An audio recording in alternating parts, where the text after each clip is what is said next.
as well as developing countries. You know how much energy the agricultural system uses?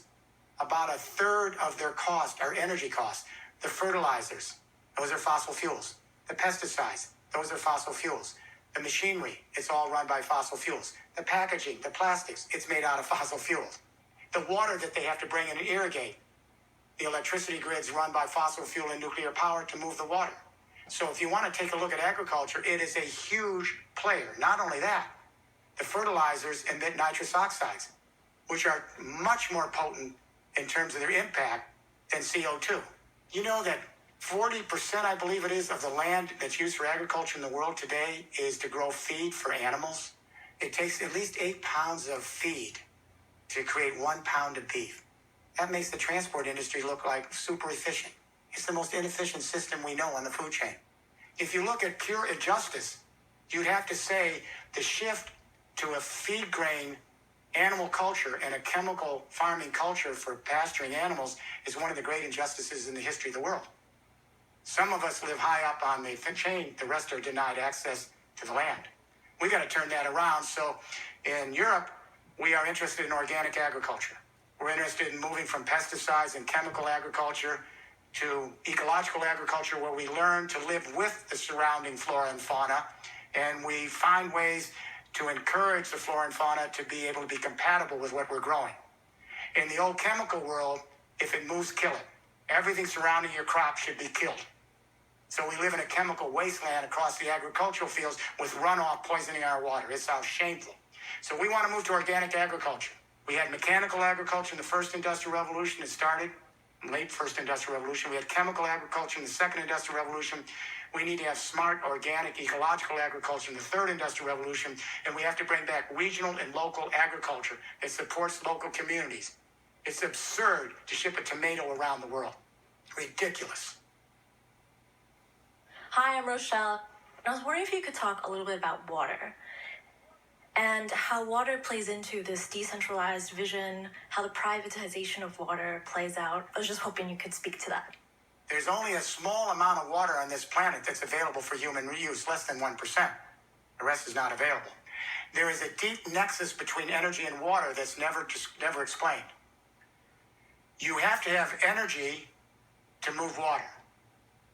And that is that 8% of all the energy we generate in the world, power, goes to extracting water, treating water, moving it through pipelines in water, and recycling the waste. But you need water to move energy. This isn't well known. And that is the energy industry uses over half of all the water we use goes to the power industries, of all industries, over half. And this will surprise you. In France, which is 80% nuclear power, you know how much of the water they use for cooling the nuclear reactors in France? Almost 50% of all the fresh water consumed in France goes to cooling the nuclear reactors. Yeah. And when the water comes back, it's heated. So it's dehydrating ecosystems that are already facing drought for their agriculture. And now sometimes the water is so hot because of climate change in the summer, they can't even use it to cool the nuclear reactors, and they have to slow down the electricity. So what's the nexus? We have to begin to create a new plan so that people get control over their water in a distributed system that brings water together with energy. And I'll give you an example of why. If the electricity grid is disrupted, let's say one of the transformers, big electricity transformers, either through cybercrime, cyber terrorism, or natural disaster, goes down, and your power goes down, there's no water. We're dead in 3 weeks. That's how vulnerable the system. That's why we have to build in resilience by keeping it so distributed. So what do? I'm in Haute, France a couple of weeks ago. This little startup, they've taken a whole social housing complex, huge housing complex.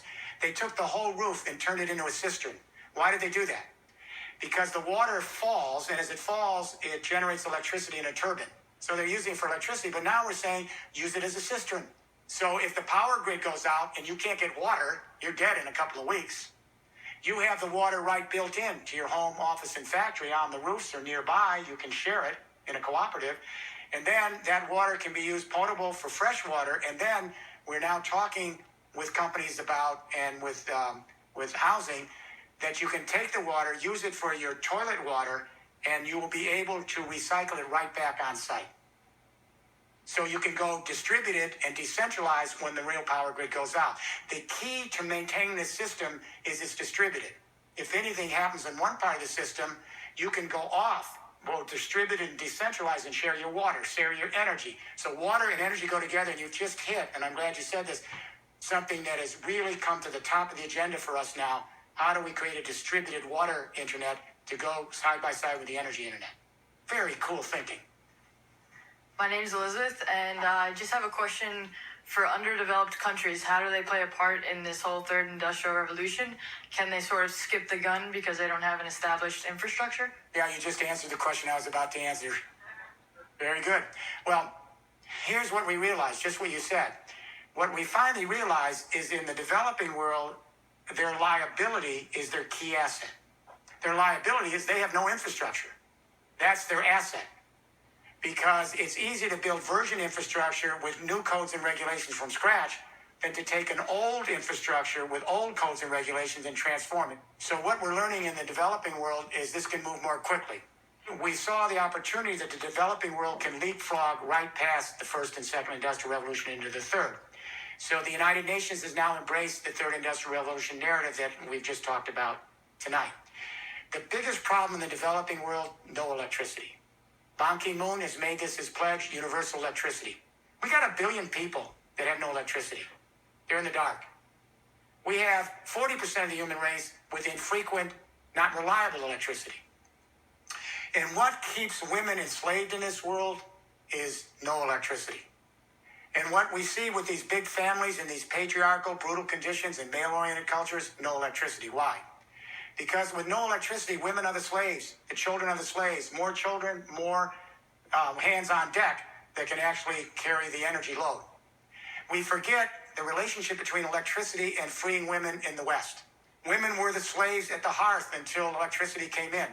Electricity freed women from that slavery, if you will, to go to school beyond the first 5 grades. And then electricity created new skills that didn't require upper body strength, but up here. Electricity revolution created all sorts of new skills. And when that happened, as women became more educated and more independent and had the new skills of the second industrial revolution, fewer babies.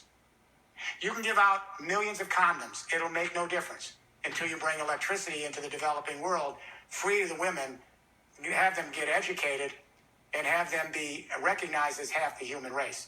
And what's interesting is the women are setting up these microgrids, a lot of it.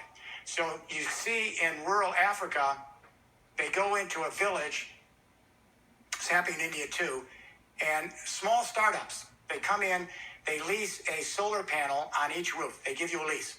And then they give you a cell phone. This is happening all across rural India and now sub-Saharan Africa. But instead of a big centralized grid, then you go village to village to village and you create microgrids that are laterally scaled. This is going to take off very, very quickly. It already is. This is the smart social entrepreneurs of the next generation. This is why I'm really pleased to see this happen. It brings confidence that we can do better.